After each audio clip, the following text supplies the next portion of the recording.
least 800 gang members in Spokane. That's the latest estimate, and the city and county want to chip away at those numbers. Welcome back, everyone. I'm Jane McCarthy. And I'm Mark Hanrahan. It is a surprising statistic, something you might not expect, but the Spokane County Sheriff's Office says it's the reality. However, that number is holding steady. It was the same 8 years ago in 2010. KREM 2's Dana Marie McNichol has more. If you go to SpokaneGangs.org, this is what you'll see, an outdated website with information from a study done in 2010. It shows the lists of active gangs here in Spokane and the threat to our community. 8 years later, after the study was released, the Spokane Human Rights Commission has created a committee to combat that statistic in a new way.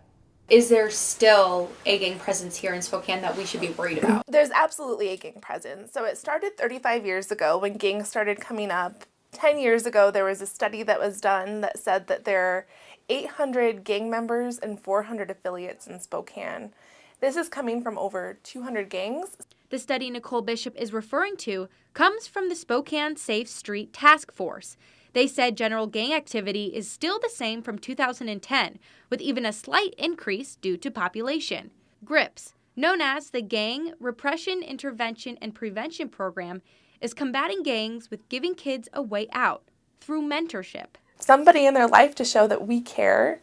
You don't have to do this. For the first time, GRIPS is partnering with the city of Spokane to strengthen families, improve school performance, and reduce criminal activity. One of the big parts that entices people into gangs is that they get respect, they get membership, they get some sort of camaraderie. When all of that is replaced with a mentor, Bishop hopes to see change. Many of the mentors have been involved in gangs or criminal activity themselves. To give some of that insight and the credibility to a kid where they can't say, "You don't know my life," we might have an idea. Spokane does see a presence from national gangs, but Bishop says the wannabe gangs can be just as dangerous. Kids mainly who will do anything to try to get the credibility and the attention of the more organized gangs. The key word here is kids. Middle school and juvenile detention centers see the largest demographic involving gang-related violence in Spokane County. There's no bigger threat today than there was yesterday than there was last week. But the problem still faces Spokane 8 years later.